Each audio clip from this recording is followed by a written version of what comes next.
Hey, it's Mazzy here. I want to do a couple of spotlight videos over the next few days, next week, on some of the, I think, iconic Record Store Day 2023 releases of iconic records and box sets in this case. And I want to talk about Nuggets. This is more or less the 50th anniversary. We're, slipping into the 51st year. This came out originally in 1972 on Elektra Records, curated, put together by Lenny Kaye. Lenny Kaye worked in record stores, was a rock writer, a writer in the day, and convinced Jacques Holtzman at Elektra Records to put this comp out. And it went through different concepts initially. I think Lenny Kaye wanted to do a series of single LPs, and Jacques Holtzman convinced them to use the title, the moniker Nuggets, which was brilliant, and do it as originally a double record set. Now, over the years, this was 1972, it was reissued later in 1976 on Sire Records with a different cover, more of a different type of cover. I don't have that copy at hand right now. And then I think around the 25th anniversary, they did a multi-CD box set. And now we're in the 50th year, and it's been put together by Rhino Records. And ironically, Rhino and other labels did a lot of series like this. Rhino started out as a reissue label. Now, I do want to talk about the importance of this record. This is how the record first looked. Now, this is the new edition. I'll talk about the specifics of the record and the pressings and the cover in a minute, but I've always said certain records that have been out so long, it kind of, I don't want to say dilutes. We don't know the historic significance looking back on it. Like, there's been a million comps of records like this. It's like when Sgt. Pepper came out, now people like to say, okay, Pepper, there's so many great records. Why is that so great? Unless you were there at the time in 67, or in this case, 72, I mean, maybe this isn't as earth-shattering as Pepper was, but it was a very unusual type of comp. Remember, these songs, the original artifacts from the first psychedelic era, 1965 to 68, these are essentially garage rock songs. These are the songs that my generation kind of grew up with at 11, 12, 13, 14. Everyone I knew, it seems like, was in a garage band, and we covered so many of these songs. And most of these songs, with some exceptions, we and my friends, my buddies, and I would buy as 45s. We never really had the entire LP. I think I did have, I had the Leaves album. I did have the Knickerbockers album, Lies, and I had Electric Prunes albums. But a lot of these, and the Seeds album, so I did have several. But most of these were 45s, and this is about the 2-3 minute, 2.5 minute 45 garage walk, just kind of transferring from surf music to psychedelic, a lot of fuzz, a lot of compressed music. And, someone was asking me, have I listened to this yet? And how's the sound quality? People want to know about the sound quality these days. Well, these are records from 1965 to 68 that in some cases were cheaply recorded, some better than others, that have that great, just compressed, loud rock and roll sound. I mean, this record in 1972 really influenced a lot of artists, a lot of bands, a lot of guitar players, drummers that would kind of lead into the punk movement starting in 1976. So a release in 1976 of a reissue of that makes total sense. And of course, you can see a great direct line, a great correlation from this album to 4 years later, the Ramones and groups that followed in the punk scene in the UK and America and around the world.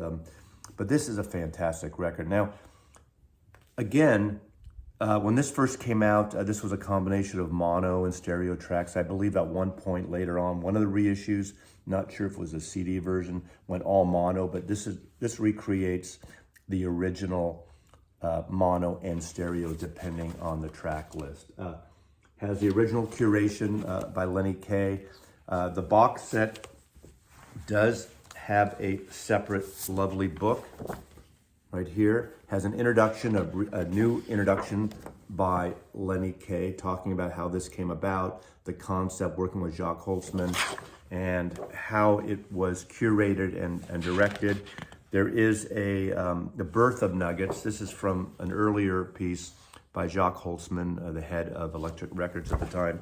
But this became one of the iconic comps. Comps can be great and comps can be lazy. This is a brilliant, brilliant comp. Bill Inglett, who worked at Rhino, has an introduction here at the start of this whole series. And it goes again through every song and where the band came from. And I remember when this came out, there were, of course, a lot of the songs that I had on 45. And of course, by 1972, even though I had a great 45 collection, I wasn't playing a lot of 45s at home, mostly albums. So it was really cool to get all these songs and revisit them. Of course, it opens up with I Had Too Much to Dream last night, that great, great Electric Prune song, into Dirty Water Standells, a song our band did, and songs that I was less familiar with. Nighttime by the Strange Loves, Lies, of course, the Knickerbocker track that everybody sort of thought that might be the Beatles. The vocals on that sound exactly like John Lennon. Of course, they're not, and that is an album I did buy because of that. And obviously, The Shadows of Night, oh yeah, they were a band that one of the great covers of the song Gloria by them and Van Morrison. Of course, one of the great, great garage songs by the Seeds, Push and Do Hard, on and on and on. Now, there's a track on here that's become sort of this, I hadn't heard it at the time. I don't remember having it airplay in the Bay Area. And that's a song by the Barbarians in 1966 called Multi. And it has this kind of story. It has this like harmonica player, like sitting around the campfire type of harmonica. And there's a dialogue by Multi, the drummer, who lost his hands. He talks about losing his hand.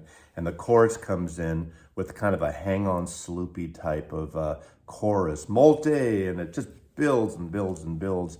And the Barbarians were a band, but when this was recorded, Multi had to use another band. I don't know all the details. And the band he used to back him up was the Hawks. And the Hawks, of course, were Dylan's backup band and became the band. And I didn't know that actually until much recently. But anyway, Count 5, Psychotic Reaction, Amboy Dukes, Baby Please Don't Go, Blues Magoo's Tobacco Road, and on and on and on. Just a great, great comp, a historic comp. Now, the new box set, the covers are really a heavy cover stock, and it's a matte finish, really beautifully printed, great quality, as I showed you. The box is a nice box. Of course, it's, you know, a little thin, but it's got give.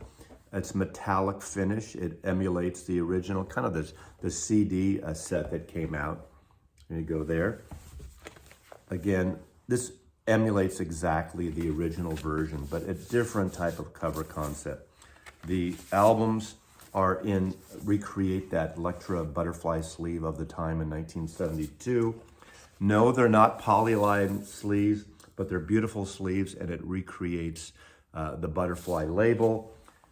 I've only listened to side one of this, and it sounds fabulous. It sounds of the time, but good pressings, quiet pressings.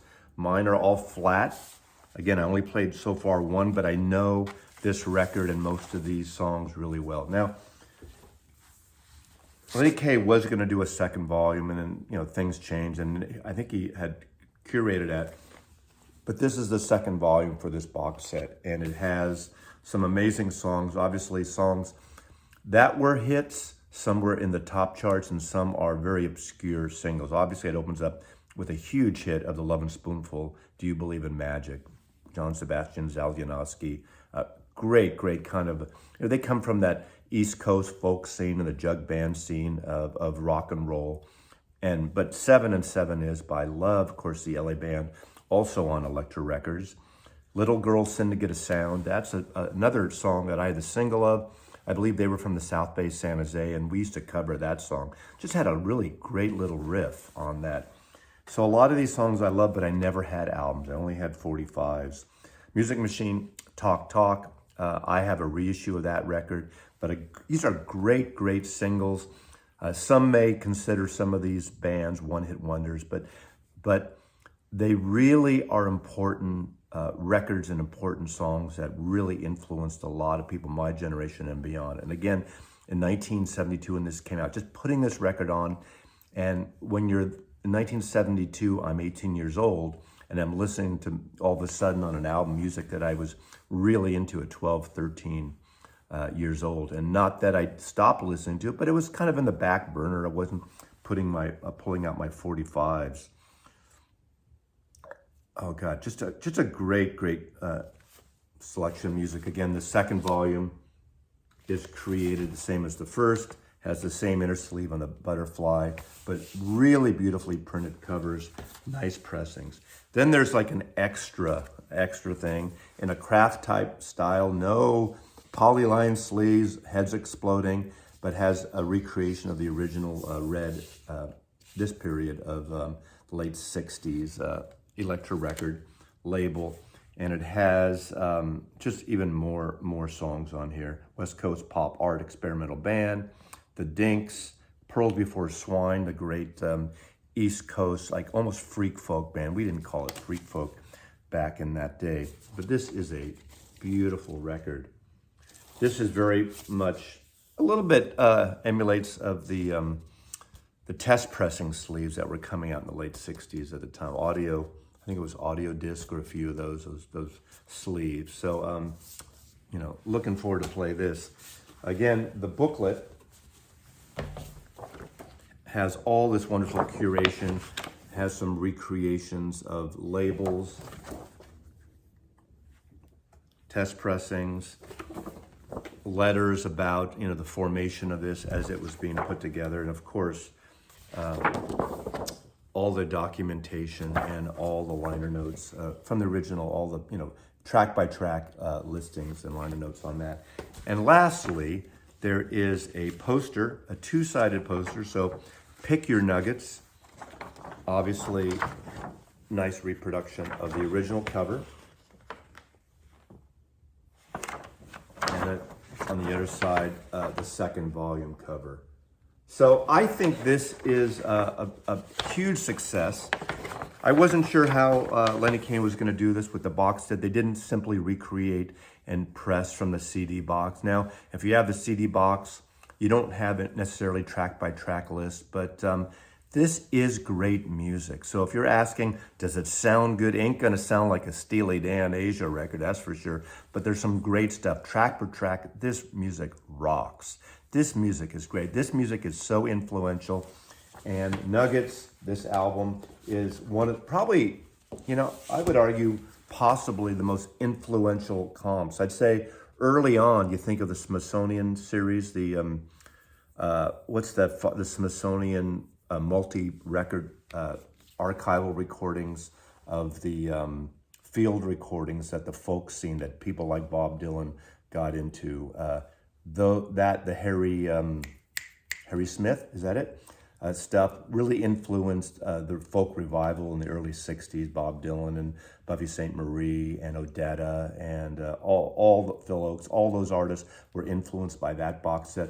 This influenced another generation of artists that would come and, again, percolate from 72 on, listen to stuff, bring people back to basic rock and roll away from this, you know, the singer-songwriter stuff, which is wonderfully going on in the early 70s, and the California scene, the Laurel Village scene, or the UK, mostly UK prog bands that were doing, you know, 47-minute versions of drum solos and Bill Bruford selections. Not a competition. Music doesn't have to be a competition, but this is a fantastic set. It runs about $100, give or take, depending on. I don't know what the press run exactly was. But if you can seek it out, grab it. If you don't have any version of it, grab it. If you just want the music again and you're a CD person, you can find the box set, I believe, cheap. And then this spawned a whole cottage industry of nuggets and separate things. In Rhino years of the CD era, there was a San Francisco Nuggets, there was an LA Nuggets, I think there was a UK. And of course, there's so many different kind of garage band things. And to this day, in the last 5-6 years, one of my favorite series, Analog Africa, a label out of Germany, did a series, African Scream Contest. Now, not exactly this, but had like funk, funky African psychedelic garage music from the 60s and 70s and beyond. But those 2 volumes of African scream music are fantastic. And you can tell, I would think, the DNA is in Nuggets. So thanks for watching Nuggets. Great friggin' music, man. Thank you, Lenny K, if you're out there, and Jacques Holzman. And I love that this is still such an influential album, and it's been reissued for 50 years. Mazzy loves you. See you next time.